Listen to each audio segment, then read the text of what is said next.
Hello everyone, start करते हैं आज के वीडियो को। और आज के वीडियो में हम बात करने वाले हैं पानी के गहराते हुए संकट के बारे में। हैरान मत होइए, ये पानी का गहराता हुआ संकट भारत के अंदर नहीं आने वाला है। ये पानी का संकट आने वाला है मिडिल ईस्ट के अंदर।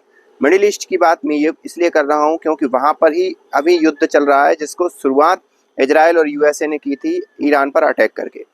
ईरान भी जवाब दे रहा है, लेकिन अभी तक ये युद्ध सिर्फ और सिर्फ मिसाइलों से लड़ा जा रहा था और लोगों की सिर्फ और सिर्फ जो एक आर्मी फैसिलिटी है वो वहाँ पर युद्ध किया जा रहा था। वो बात अलग है, दोनों ही देशों, दोनों ही तरफ के लोग अपना अपना क्लेम कर रहे हैं कि उन्होंने उनकी आर्मी तबाह कर दी, उन्होंने उनका आर्मी इंफ्रास्ट्रक्चर तबाह कर दिया। अगर ईरान की बात करें तो ईरान बोल रहा है कि जितना भी मिडिल ईस्ट के अंदर अमेरिका का जो मिलिट्री इंफ्रास्ट्रक्चर था उसको ऑलमोस्ट तबाह कर दिया गया है। वहीं अगर हम बात करें इजराइल और यूएसए की, तो उन्होंने कहा है कि भाई हम बहुत हद तक जीत हासिल कर ली है, लेकिन हमें जिस प्रकार की जीत चाहिए थी इस पर्टिकुलर युद्ध में, इस पर्टिकुलर वॉर में, वो हमें नहीं मिली हुई। तो ये तो ठीक थी, जो भी चल रहा था युद्ध के जो अपने नियम है वो चल रहे हैं। ये कि राष्ट्र दूसरे राष्ट्र पर मिसाइलों से हमला कर रहा है, लेकिन अभी हाल ही में एक नई चीज निकलकर सामने आई है। उसमें यूएसए और इजराइल की जो फोर्स है उन्होंने ईरान के डीसैलिनेशन प्लांट पर हमला कर दिया है और उससे वो डीसैलिनेशन प्लांट एक प्रकार से तहस नहस हो गया है। लेकिन यहाँ पर क्वेश्चन सबसे बड़ा ये आता है कि ये डीसैलिनेशन प्लांट है क्या। तो आपको मालूम होगा पूरा का पूरा जो मिडिल ईस्ट 70 से 80 मतलब जितना भी मिडिल ईस्ट है वहाँ पर रेगिस्तान है। वहाँ पर पानी की एक प्रकार से, जैसे भारत में कभी नल खोद लो तो पानी निकल आता है, कुआं खोद लो तो पानी निकल आता है, वहाँ पर ऐसी व्यवस्था नहीं है। वहाँ पर नदियाँ भी नहीं है, जैसे यहाँ पर गंगा है, यमुना है, सरस्वती है। इन सारी नदियों का संगम है जहाँ पर हम जाके पानी की व्यवस्था हो जाती है। कहीं ना कहीं किसी न किसी शहर से तो वो गुजर रही होती है, और नहीं तो हमारे पास इतना जमीनी स्तर पर पानी है हाल फिलहाल में कि हम उससे अपनी पूर्ति कर लेते हैं। लेकिन अगर मिडिल ईस्ट की बात करें तो वहाँ पर ना तो ज़्यादा नदियाँ हैं, जो वहाँ का एटमॉस्फेयर है वो भी इतना सूटेबल नहीं है कि वहाँ पर वर्षा ही होती रहती हो। लेकिन फिर भी वहाँ पर जो ग्राउंड वाटर है और डीसैलिनेशन प्लांट, ये दो मुख्य सोर्स है पानी के। डीसैलिनेशन प्लांट क्या है, उन्होंने क्या कर रखा है, जो समुद्र है, समुद्र का पानी बहुत खारा होता है, उसे अगर आप पानी को पियोगे तो और प्यास लगेगी और प्यास लगेगी, और एक समय पर आपके जो शरीर के अंदर है वो वहाँ पर नमक की मात्रा बढ़ जाएगी और आपको इतनी प्यास लगेगी कि आपकी मृत्यु होने के चांसेस भी हैं। तो हम समुद्र का डायरेक्ट पानी नहीं पीते।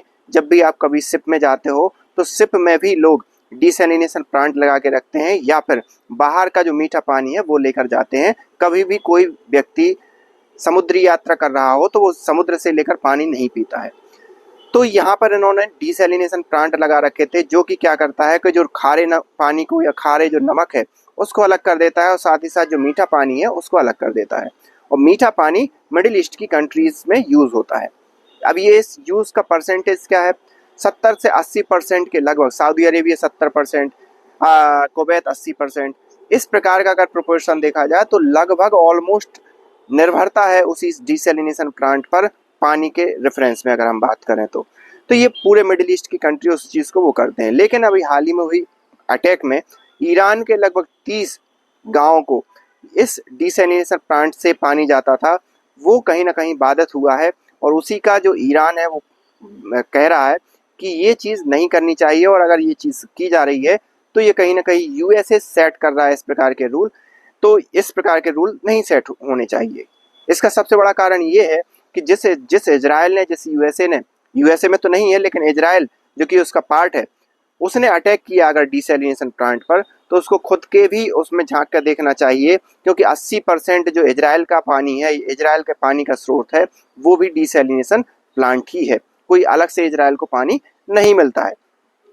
तो दोनों ही देशों की एक प्रकार से डिपेंडेंसी है पानी के ऊपर, और अगर पानी पर एक प्रकार से वो हो जाए तो कहीं ना कहीं बहुत बड़ा नुकसान होगा, क्योंकि जनता प्यासी होके सीधी सी बात है मर जाएगी। और अभी अगर हाल ही के खबरों में देखा जाए तो लग रहा है कि 0 डे घोषित करने वाला है ईरान, क्योंकि पानी की समस्या के कारण। जब भी पानी की समस्या होती है तो 0 डे घोषित किया जाता है। पहले कैलिफोर्निया भी इस प्रकार की समस्या से जूझ चुका है और उसने भी 0 डे घोषित किया था।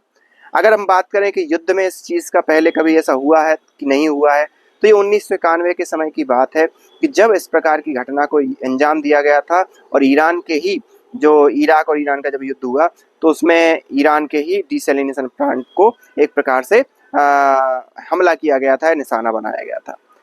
तो एक हम ओवरऑल देखें तो ये एक बात सही नहीं है, क्योंकि ये एक कहें मौलिक ज़रूरतों में शामिल हो जाता है और बेसिक नेसेसिटी में शामिल हो जाता है, क्योंकि ईरान की पूरी जनता तो यूएसए से युद्ध कर नहीं रही है।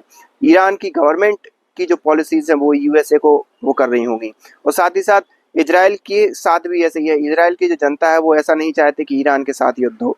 तो ये सारी चीज़ें हमें देखते हुए कम से कम जो बेसिक नेसेसिटी हैं ह्यूमंस की, उन पर इस प्रकार से हमले नहीं करनी चाहिए। आप इस बारे में क्या सोचते हैं, आप हमें कमेंट करके बता सकते हैं। मिलते हैं नेक्स्ट वीडियो में, तब तक के लिए थैंक यू।